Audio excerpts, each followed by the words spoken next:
우리는 모두 언젠가 늙습니다. 이 사실을 부정할 수 있는 사람은 아무도 없지요. 하지만 어떻게 늙을 것인가에 대해서는 생각을 미루며 살아가는 경우가 많습니다. 오늘은 조금 무거운 이야기일지도 모르겠습니다. 하지만 반드시 한 번은 마주해야 할 이야기, 바로 노후 파산에 대한 이야기입니다. 노후 파산이란 무엇일까요? 열심히 일하며 살아왔음에도 불구하고 은퇴 이후 경제적 기반이 무너져 생활을 유지하기 어려운 상태를 말합니다. 더 무서운 점은 노후 파산은 특별한 사람에게만 찾아오는 일이 아니라는 사실입니다. 평범하게 회사에 다녔고 남들처럼 가정을 꾸렸고 성실히 살아왔던 분들 가운데서도 노후 파산은 조용히 찾아옵니다. 왜 이런 일이 벌어질까요? 노후는 생각보다 너무 길기 때문입니다. 많은 분들이 은퇴를 인생의 끝처럼 생각합니다. 이제 좀 쉬어도 되겠지. 이제 고생은 다 끝났겠지. 하지만 현실은 다릅니다. 평균적인 은퇴 시점은 50대 초중반입니다. 그리고 평균 수명은 이미 80세를 훌쩍 넘겼지요.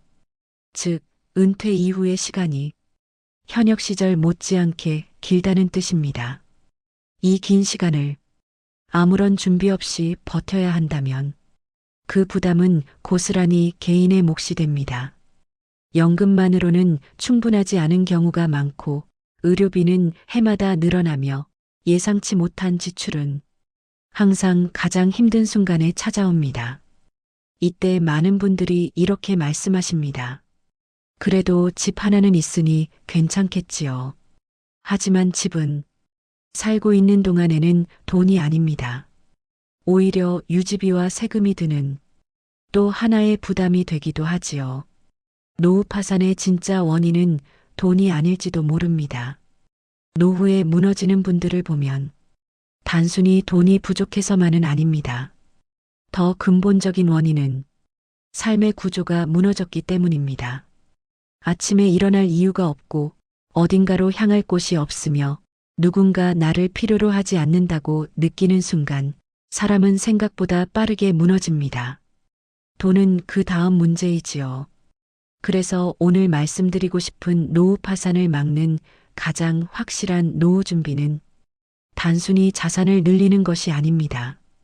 그것은 바로 평생 현역으로 살아갈 수 있는 준비입니다. 평생 현역이란 무엇일까요? 평생 현역이라고 하면 많은 분들이 오해를 하십니다. 죽을 때까지 회사에 매달리라는 말인가요? 나이 들어서도 경쟁에 내몰리라는 뜻인가요? 그런 의미가 아닙니다. 여기서 말하는 평생 현역이란 큰 돈을 벌거나 화려한 직업을 유지하는 것이 아닙니다. 나이가 들어서도 누군가에게 필요 있는 역할을 가지고 사회와 연결된 상태로 살아가는 것을 의미합니다. 아주 작은 소득이라도 좋습니다. 중요한 것은 내가 여전히 쓸모 있는 사람이라는 감각입니다. 이 감각은 돈보다도 건강보다도 어쩌면 더 중요한 자산일지 모릅니다. 연금은 필요하지만 연금만으로는 부족합니다. 연금은 분명 중요합니다. 국민연금, 개인연금, 퇴직연금은 노후의 기본적인 안전망이지요. 하지만 현실적으로 연금만으로 여유로운 노후를 보내기란 쉽지 않습니다. 물가 상승을 고려하면 연금의 실질 가치는 점점 줄어들고 의료비와 간병비 같은 지출은 나이가 들수록 커집니다. 연금은 바닥을 지켜주는 역할이지 삶을 끌어올려주지는 못하는 경우가 많습니다. 그래서 연금 위에 반드시 또 하나의 기둥이 필요합니다. 그 기둥이 바로 나이와 상관없이 가능한 일입니다. 일을 한다는 것은 돈 이상의 의미를 가집니다. 일을 계속한다는 것은 단순히 소득을 얻는다는 뜻이 아닙니다. 일은 삶의 리듬을 만들어주고 사람과의 연결을 유지해주며 정신을 건강하게 지켜줍니다. 실제로 은퇴 후 가장 힘들어 하시는 분들의 이야기를 들어보면 돈보다 먼저 무너지는 것이 마음이라는 것을 알 수 있습니다. 갈 곳이 없고 역할이 사라지고 하루가 끝없이 길게 느껴질 때 삶의 의욕은 빠르게 사라집니다. 반대로 아주 소소한 일이라도 정기적으로 할 수 있는 일이 있는 분들은 표정부터 다릅니다. 그 일의 크기나 수입은 그다지 중요하지 않습니다. 오늘도 내가 할 일이 있다는 사실이 삶을 지탱해 주지요. 체면을 내려놓을수록 노후는 길어집니다. 노후 준비에서 가장 큰 장애물 중 하나는 체면입니다. 이 나이에 이런 일을 할 수는 없지. 예전에 내가 어떤 사람이었는데.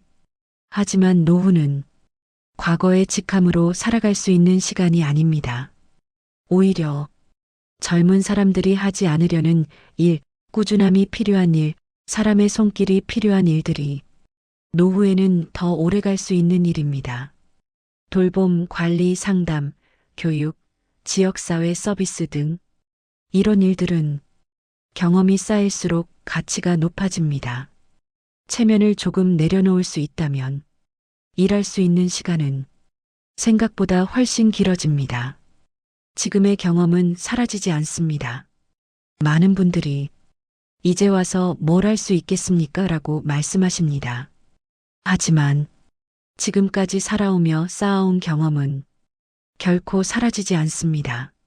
직장 생활에서 얻은 노하우, 사람을 다뤄본 경험, 실패와 시행착오, 이 모든 것은 다른 누군가에게는 귀한 자산이 됩니다. 그 경험을 글로 남길 수도 있고, 말로 나눌 수도 있고, 콘텐츠로 만들 수도 있습니다. 요즘은 나이가 많다는 이유만으로 기회가 사라지는 시대는 아닙니다. 오히려 진짜 이야기를 가진 사람에게 사람들은 귀를 기울입니다. 노후 파산을 막는 5가지 준비를 정리해 보겠습니다. 첫째, 끊기지 않는 현금 흐름을 만드는 준비입니다. 금액보다 지속성이 중요합니다. 둘째, 의료비를 감당할 수 있는 최소한의 안전망입니다. 아파도 생활이 무너지지 않아야 합니다. 셋째, 지출을 조절할 수 있는 생활 구조입니다. 수입이 줄어도 바로 대응할 수 있어야 합니다. 넷째, 나이 들어도 쓸 수 있는 소득 능력입니다. 몸이 아니라 경험으로 벌 수 있는 일입니다. 다섯째, 돈과 삶에 대한 판단력을 유지하는 공부입니다. 노후에는 판단력이 곧 자산입니다.